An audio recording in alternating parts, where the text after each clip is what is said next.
parang verbal pa lang sabi sa akin ako. Sino po yung nag-verbal? Well, si Yusek Poa told me he's leaving and he's waiting for instructions of the Vice President.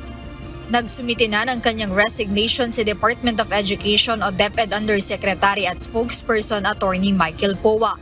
Mismong si incoming DepEd Secretary Juan Edgardo Sani Angara ang nag-anunsyo ng impormasyong ito. Sa isang pahayag, kinumpirma ni Yusek Poa ang pagbibitiw sa kagawaran.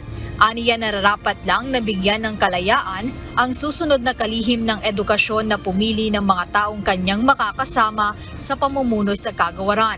Nang tanungin kung magtatrabaho pa rin siya para kay Vice President Sara Duterte, sinabi niya na siya'y mag-aantay lang ng utos mula sa Vice Presidente kung mayroon man.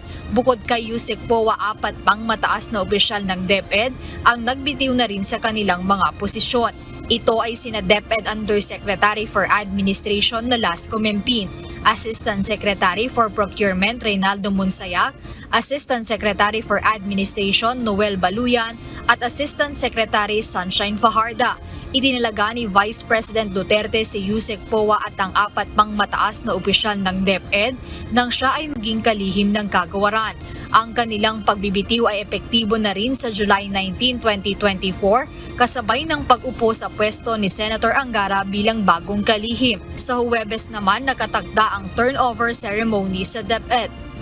Kaugnay nito, nagpahayag si incoming DepEd Secretary Sani Angara na siya'y nagagalak at inaasahan na niyang makilala ang mga tauhan ng ahensya sa darating na Huwebes. Ang assumption ko lahat professional diba? Basta ang katrabaho ka sa gobyerno, may sinumpang oath tayo na maging professional, ibigay ang ating lahat ng kaya. Asahan na rin aniya ang kanilang pag-uusap ni VP Duterte pagkatapos ng turnover ceremony.